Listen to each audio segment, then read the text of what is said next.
Good morning friends, आपका स्वागत है कैरियर लैब 247 यूट्यूब चैनल पे। आज है 2 अगस्त 2020 और आज हम लोग 2 अगस्त का करंट अफेयर्स करेंगे।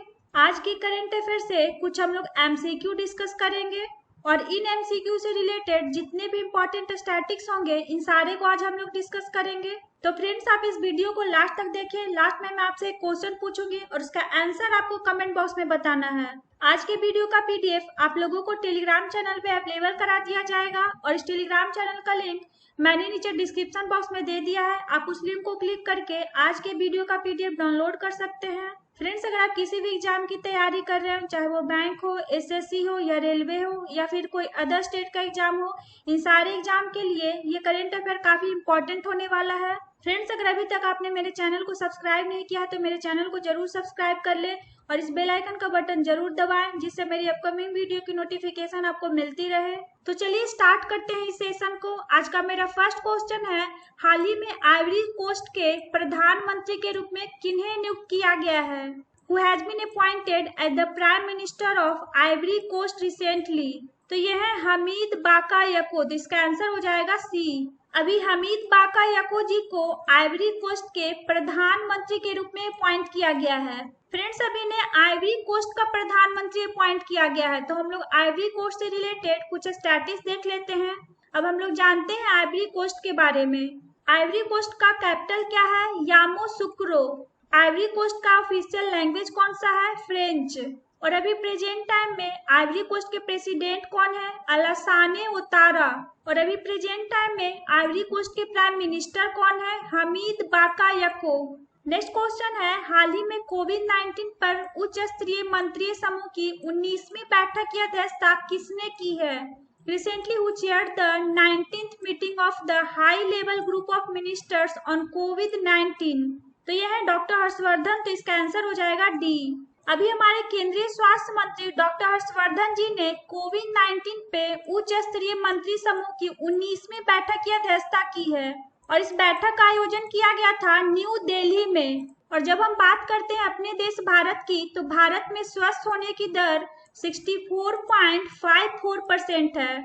और जब हम भारत का कंपैरिजन किसी अन्य देश से करते हैं तो भारत दुनिया में सबसे कम मृत्यु दर वाले देशों में शामिल है। और अब हम लोग प्रकाश डालते हैं राज्यों पे। और जब बात आती है राज्यों की, तो कोविड-19 से सबसे अधिक स्वस्थ होने का दर दिल्ली में है और इसके बाद हरियाणा का स्थान है। और कोविड-19 से सबसे कम स्वस्थ होने का दर है कर्नाटक में।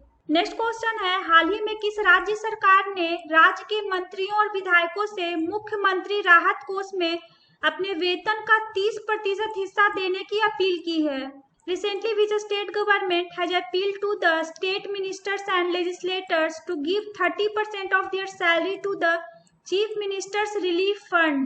तो यह है मध्य प्रदेश। तो इसका आंसर हो जाएगा ए। फ्रेंड्स, अभी सारा देश कोविड-19 महामारी से निपटने के लिए एकजुट काम कर रहा है जिससे कि कोविड-19 महामारी से लोगों को जल्द से जल्द राहत मिल सके। और अभी मध्य प्रदेश राज्य सरकार ने राज्य के जितने भी मंत्री हैं या फिर विधायक हैं उन सभी से मुख्यमंत्री राहत कोष में अपने वेतन का 30% हिस्सा देने की अपील की है। और वैसे लोग जो कोविड-19 महामारी में अपना कंट्रीब्यूशन देना चाहते हैं वे इस कोष में दान दे सकते हैं। नेक्स्ट क्वेश्चन है, हाल ही में तेंग हुई का निधन हो गया है, उनका संबंध था? Recently Teng Hui has passed away. He was related to? तो यह है ताइवान। तो इसका आंसर हो जाएगा सी। फ्रेंड्स, तेंग हुई थे जो ताइवान के पूर्व राष्ट्रपति थे और इन्हीं का हाल ही में निधन हो गया है। तो आपको इनका नाम याद रखना है। इनका क्या नाम था? तेंग हुई। और ये ताइवान के पूर्व राष्ट्रपति थे। इस क्वेश्चन से रिलेटेड हम लोग कुछ स्टैटिक्स देख लेते हैं। अब हम लोग जानते हैं ताइवान के बारे में। ताइवान का कैपिटल क्या है? ताइपे। ताइवान की करेंसी क्या है? New Taiwan dollar. और अभी प्रेजेंट टाइम में ताइवान के प्रेसिडेंट कौन है? Sai Ing Wen. Next question है, हाल ही में केंद्र सरकार कृषि क्षेत्र के कितने स्टार्टअप कंपनियों को बढ़ावा देने के लिए धन मुहैया कराएगी? Recently, how many startup companies in the agriculture sector will be provided by the central government to provide funds? तो ये है 112, तो इसका आंसर हो जाएगा डी। अभी केंद्र सरकार कृषि क्षेत्र के 112 स्टार्टअप कंपनियों को बढ़ावा देने के लिए धन मुहैया कराएगी और इसका टोटल एस्टिमेट होगा 12 करोड़ रुपीज। फ्रेंड्स, इन स्टार्टअप कंपनियों के माध्यम से किसानों की आय में बढ़ोतरी होगी और इसके साथ ही साथ युवाओं के लिए रोजगार के अवसर अवेलेबल होंगे। नेक्स्ट क्वेश्चन है, हाल ही में नीति आयोग के आकांक्षी जिलों की सूची में कौन शीर्ष पर रहा है? Recently, who has topped the list of aspirational district of NITI Aayog? तो यह है बीजापुर, तो इसका आंसर हो जाएगा बी। अभी सरकारी थिंक टैंक नीति आयोग के द्वारा एक डेल्टा रैंकिंग को जारी किया गया है। इस रैंकिंग के अकॉर्डिंग 112 आकांक्षी जिलों में छत्तीसगढ़ के बीजापुर जिला का फर्स्ट पोजीशन है और सेकेंड पोजीशन पे है मेघालय का री-भोई जिला और थर्ड पोजीशन पे है उत्तर प्रदेश का बहराइच जिला। फ्रेंड्स, इस डेल्टा रैंकिंग को जारी किया जाता है स्वास्थ्य, पोषण और शिक्षा के आधार पे और इस सूची में पहला स्थान है बीजापुर का। अब इस नीति आयोग के आकांक्षी जिलों के सूची में छत्तीसगढ़ के बीजापुर का फर्स्ट पोजीशन रहा है। तो हम लोग छत्तीसगढ़ से रिलेटेड कुछ स्टैटिस देख लेते हैं। अब हम लोग जानते हैं छत्तीसगढ़ के बारे में। छत्तीसगढ़ का फॉर्मेशन कब हुआ था? 1 नवंबर 2000 में। छत्तीसगढ़ का कैपिटल क्या है? रायपुर। छत्तीसगढ़ में डिस्ट्रिक्ट कितने हैं? 28। और अभी प्रेजेंट टाइम में छत्तीसगढ़ के चीफ मिनिस्टर कौन है? भूपेश बघेल। और अभी प्रेजेंट टाइम में छत्तीसगढ़ के गवर्नर कौन है? अनुसुईया उइके। छत्तीसगढ़ में लेजिस्लेटिव असेंबली सीट कितना है? 90। छत्तीसगढ़ में लोकसभा का सीट कितना है? 11। और छत्तीसगढ़ में राज्यसभा का सीट कितना है? 5। नेक्स्ट क्वेश्चन है, हाल ही में प्रधानमंत्री नरेंद्र मोदी ने स्वतंत्रता सेनानी लोकमान्य तिलक को उनकी कौन सी पुण्यतिथि पर श्रद्धांजलि अर्पित की है? Recently prime minister Narendra Modi paid tribute to freedom fighter Lokmanya Tilak on which death anniversary? तो यह है 100, तो इसका आंसर हो जाएगा डी। अभी हमारे प्रधानमंत्री नरेंद्र मोदी जी ने स्वतंत्रता सेनानी लोकमान्य तिलक की 100वीं पुण्यतिथि पे श्रद्धांजलि अर्पित की है। नेक्स्ट क्वेश्चन है, हाल ही में यूनाइटेड लॉन्च अलायंस ने किसके साथ मिलकर मार्च 2020 परसिवेरेंस रोवर मिशन लॉन्च किया है? Recently United launch alliance has launched March 2020 perseverance rover mission with whom? तो यह है नासा, तो इसका आंसर हो जाएगा बी। फ्रेंड्स, अभी यूनाइटेड लॉन्च अलायंस ने नासा के साथ मिलकर इस रोवर मिशन को लॉन्च किया है और इस रोवर मिशन का नाम क्या है? मार्च 2020 परसेवरेंस रोवर मिशन। और इस मिशन को लॉन्च किया गया है फ्लोरिडा में केप कैनावेरल एयरफोर्स स्टेशन पे स्पेस लॉन्च कॉम्प्लेक्स 41 से। फ्रेंड्स, ये मिशन प्राचीन जीवन के संकेतों की खोज करेगा और इसके साथ ही साथ जितने भी सैंपल्स हैं उसको इकट्ठा करके पृथ्वी पे वापस भेजेगा। इसी के लिए इस मिशन को लॉन्च किया गया है। इस क्वेश्चन से रिलेटेड हम लोग कुछ स्टैटिस देख लेते हैं। अब हम लोग जानते हैं नासा के बारे में। नासा का फुल फॉर्म क्या होता है? National aeronautics and space administration. NASA का फॉर्मेशन कब हुआ था? 29 जुलाई 1958 में। नासा का हेडक्वार्टर कहाँ है? Washington DC. और अभी प्रेजेंट टाइम में नासा के एडमिनिस्ट्रेटर कौन है? Gym Bridenstine. क्या नाम है उनका? Gym Bridenstine. नेक्स्ट क्वेश्चन है, हाल ही में one nation one ration card योजना को कितने राज्यों तक बढ़ाया गया है? Recently the one nation one ration card scheme has been extended to how many states?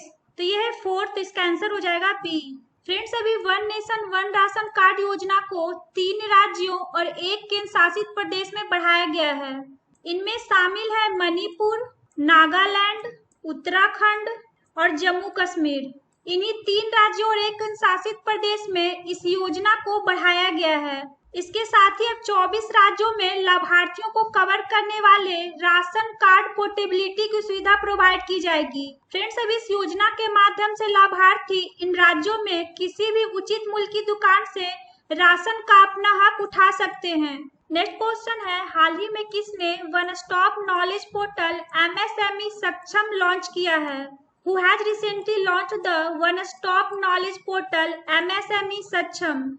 तो यह है सिडबी और ट्रांस यूनियन सिविल। तो इसका आंसर हो जाएगा सी, यानी बोथ। अभी सिडबी और ट्रांस यूनियन सिविल दोनों ने एक साथ मिलकर वन स्टॉप नॉलेज पोर्टल को लॉन्च किया है और इस पोर्टल का नाम क्या है? एमएसएमई सक्षम। इस पोर्टल को लॉन्च किया गया है सूक्ष्म, लघु और मध्यम उद्योगों के लिए। इसके माध्यम से एमएसएमई को वित्तीय सहायता प्रोवाइड किया जाएगा। इस क्वेश्चन से रिलेटेड हम लोग कुछ स्टैटिस्टिक्स देख लेते हैं। अब हम लोग जानते हैं सिडबी के बारे में। सिडबी का फुल फॉर्म क्या होता है? Small industries development bank of India. क्या होता है? Small industries development bank of India. SIDBI का फाउंडेशन कब हुआ था? 2 अप्रैल 1990 में। सिडबी का हेडक्वार्टर कहाँ है? इसका हेडक्वार्टर है लखनऊ। और अभी प्रेजेंट टाइम में सिडबी के चेयरमैन एंड मैनेजिंग डायरेक्टर कौन है? मोहम्मद मुस्तफा। क्या नाम है उनका? मोहम्मद मुस्तफा। नेक्स्ट क्वेश्चन है, हाल ही में अमर सिंह का निधन हो गया है, उनका संबंध था। Recently Amar Singh has passed away, he was related to. तो ये एक राज्यसभा के सांसद थे, तो इसका आंसर हो जाएगा ए। अभी राज्यसभा सांसद और समाजवादी पार्टी के पूर्व नेता अमर सिंह का निधन हो गया है। काफी महीनों से इनका इलाज चल रहा था और अभी हाल ही में इनका निधन हो गया है। तो फ्रेंड्स, आपको इनका नाम याद रखना है। इनका क्या नाम था? अमर सिंह, और ये एक राज्यसभा के सांसद थे। नेक्स्ट क्वेश्चन है, हाल ही में किसने विद्यार्थी विज्ञान मंथन 2020-21 का शुभारंभ किया है? Who has launched विद्यार्थी विज्ञान मंथन 2020-21 रिसेंटली? तो ये है डॉक्टर हर्षवर्धन, तो इसका आंसर हो जाएगा सी। अभी हमारे स्वास्थ्य और परिवार कल्याण मंत्री डॉक्टर हर्षवर्धन जी के द्वारा विद्यार्थी विज्ञान मंथन 2020-21 को स्टार्ट किया गया है और इस पहल को क्लास 6 से लेकर क्लास 11 तक के स्कूली छात्रों के बीच विज्ञान को लोकप्रिय बनाने के लिए स्टार्ट किया गया है। इसके माध्यम से विज्ञान के क्षेत्र में रुचि रखने वाले स्टूडेंट्स को प्रेरणा मिलेगी और इसके साथ ही साथ छात्रों में वैज्ञानिक कौशल को बढ़ावा भी मिलेगा। नेक्स्ट क्वेश्चन है, हाल ही में किस राज्य सरकार ने गोबर से सीएनजी बनाने की परियोजना शुरू की है? Which state government has recently started a project to make cow dung from CNG? तो यह है गुजरात, तो इसका आंसर हो जाएगा सी। फ्रेंड्स, अभी गुजरात राज्य में गोबर से सीएनजी बनाने का परियोजना को स्टार्ट किया गया है। इस परियोजना को स्टार्ट किया है एशिया की सबसे बड़ी बनास डेयरी ने और ये डेयरी गुजरात में स्थित है। फ्रेंड्स, अब इस परियोजना को स्टार्ट किया गया है गुजरात राज्य सरकार के द्वारा। तो हम लोग गुजरात से रिलेटेड कुछ स्टैटिस्टिक्स देख लेते हैं। अब हम लोग जानते हैं गुजरात के बारे में। गुजरात का फॉर्मेशन कब हुआ था? 1 मई 1960 में। गुजरात का कैपिटल क्या है? गांधीनगर। गुजरात में डिस्ट्रिक्ट कितने हैं? 33। और अभी प्रेजेंट टाइम में गुजरात के चीफ मिनिस्टर कौन है? श्री विजय रूपानी। और अभी प्रेजेंट टाइम में गुजरात के गवर्नर कौन है? आचार्य देवव्रत। गुजरात में लेजिस्लेटिव असेंबली सीट कितना है? 182। गुजरात में लोकसभा का सीट कितना है? 26। गुजरात में राज्यसभा का सीट कितना है? 11। गुजरात का बॉर्डर स्टेट कौन कौन सा है? राजस्थान, महाराष्ट्र, मध्य प्रदेश, दमन एंड दीव और दादरा एंड नागर हवेली। गुजरात का बॉर्डर कंट्री कौन है? पाकिस्तान। अब हम लोग लास्ट वीडियो का क्वेश्चन का आंसर देख लेते हैं। हम लोग का क्या क्वेश्चन था? हाल ही में मानव संसाधन विकास मंत्रालय का नाम बदलकर क्या कर दिया गया है? Recently, the Ministry of Human Resource Development has been renamed to। तो इसका ऑप्शन था शिक्षण विकास मंत्रालय, मानव शिक्षण मंत्रालय, शिक्षा संसाधन मंत्रालय और शिक्षा मंत्रालय। तो यह है शिक्षा मंत्रालय, तो इसका आंसर हो जाएगा डी। फ्रेंड्स, अभी मानव संसाधन विकास मंत्रालय का नाम बदलकर शिक्षा मंत्रालय कर दिया गया है। मोस्ट ऑफ स्टूडेंट्स ने इसका आंसर सही बताया है, तो आप इसी तरह अपना आंसर कमेंट बॉक्स में कमेंट करते रहें। आप लोगों के लिए आज का क्वेश्चन है, हाल ही में प्रधानमंत्री नरेंद्र मोदी का नया निजी सचिव किन्हें नियुक्त किया गया है? Recently, who has been appointed the new private secretary of Prime Minister Narendra Modi? तो इसका ऑप्शन है हार्दिक सतीश चंद्र शाह, प्रदीप मिश्रा, अश्विनी कुमार तिवारी और संजय द्विवेदी। तो इसका आंसर आपको कमेंट बॉक्स में बताना है।